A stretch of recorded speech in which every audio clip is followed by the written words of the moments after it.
Good day to you. This is Anagalactic on the 5th day of April 2024 from Chico, California, bringing you a science series. We've gotten down to quantum mechanics in order to understand light. And now, in order to understand our current perception of light, we need to understand the axiomatic basis of present-day science.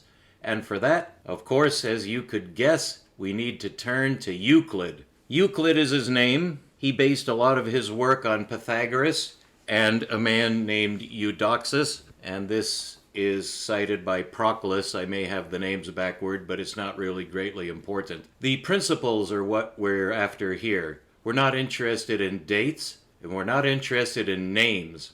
What we are definitely interested in is words.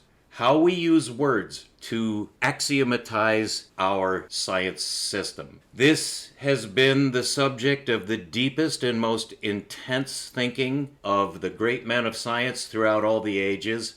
So this is no light topic.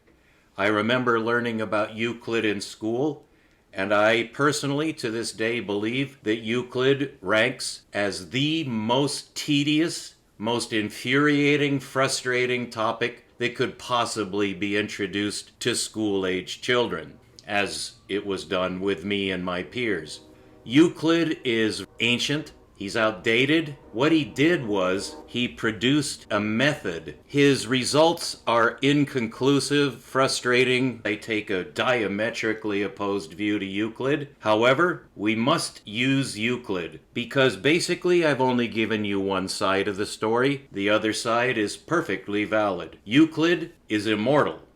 And so I will share with you what I know, what a man is able to prove. That alone is what's of interest to science.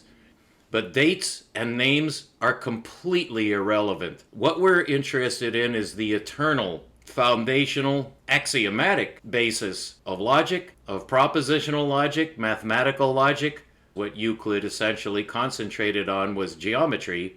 He was able to systematize the existing foundational knowledge of science in a way that lasted. And we need to take apart his system. So, to begin with, I want you to know, first of all, what we're doing. What is our goal? It's very important to always maintain throughout a scientific presentation, what is the goal, so that you'll know when you've reached it. Otherwise, it's open-ended. Science is not open-ended. Science is closed and locked. Now, we sometimes have to pick the lock, and each of us has to learn how to break the lock. You have to be able to get inside and understand what's being said in any context. The foundation of rational logical communication is the axiomatic basis of the system itself. We have several axiomatic bases for scientific work. You could say it's mathematical. That's most often said. I thoroughly disagree with that. Mathematics is cheap. Mathematics is cheap. What is of enormous value comparatively is geometry. Geometry is how we learn, and it is how we understand. It's how we conclude things. It's how we finalize things. Pure geometry. No mathematics in the conclusions of science. Mathematics is a tool. It's a tool which has risen to the very top. We do not want theories. We need to know. That's what science is all about. Knowing. So our province is physics. We use geometry and mathematics. We use logic. That's what we're going to explore today. So, the first thing I would like you to see is this, which is an excerpt. I'll have links in the description below. This is Euclid's first statement. A point is that of which there is no part. That is the only part of Euclid's propositions that we will ever be concerned with here at Anagalactic. We need to begin with Euclid's statement of what is a point. We need to get the axiomatic basis of physics today for quantum mechanics. This must be done, and it's the only task on the list right now. Nothing else matters. This is it. This is what is called the cutting edge of science.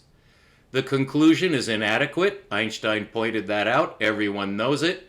Nobody can solve it. Science is halted. It's been halted for a century. We need to totally disambiguate this mush that everything is good because science is going forward. No, nothing is good and science is stalled. So we do need to be sure that we understand why technology works. It all begins with a point. This is a document that I prepared a few days ago, which you may have seen before in a prior lecture about a week ago. I'm showing you this partly to show you an axiomatic basis. So continuous space is the infinity of event points. And the second line down, O, that's for discrete space, positional space. Positional space is the infinity of discrete points. These are two kinds of points. A point is that of which there is no part. That's ridiculous. It works in his axiomatic approach to linear geometry, and that's all he dealt with. He was unfamiliar with the circle. And he doesn't talk about curvature because he can't. Einstein tried to penetrate this and could not. Nobody's penetrated it. Nobody has ever realized that there are two definitions of the point. And without that axiomatic basis, you cannot understand physics, and here is why. There are two kinds of line. The closed line, which can be either a circle or a sphere, and they are virtually equivalent. Don't worry about the difference between a circle and a sphere.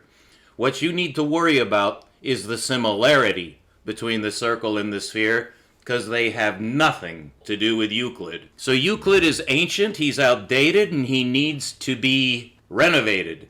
I have made no new discoveries with the exception of one. The other line is the circle. Euclid's definition of what is the line, let's take a quick look at that again. A line is a length without breadth. That is incorrect. And that's the end of our lecture today.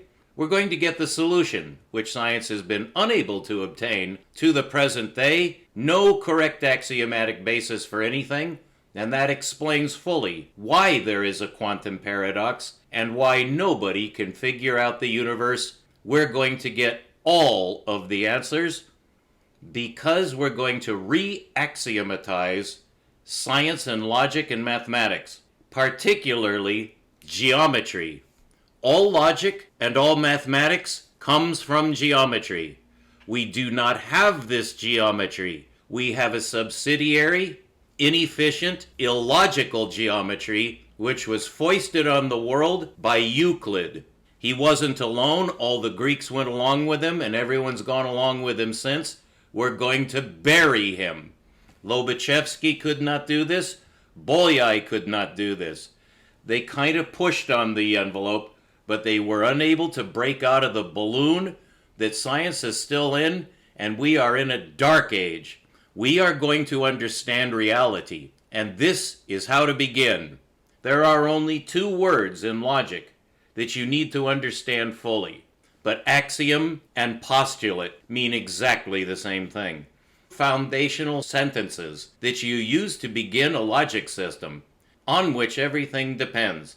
It depends on your axiomatic statements at the start. We're going to redefine the point, and we're going to redefine the line, and we're going to be talking about the Boschkovich force curve mechanical system for universal physics, which will revolutionize mathematics, geometry, and science from the ground up. We're going to understand quantum mechanics, the corrections to those errors, and the truth of the system. From that, we're going to get the correct cosmology. We'll be right back. This is Anagalactic. Keep looking up.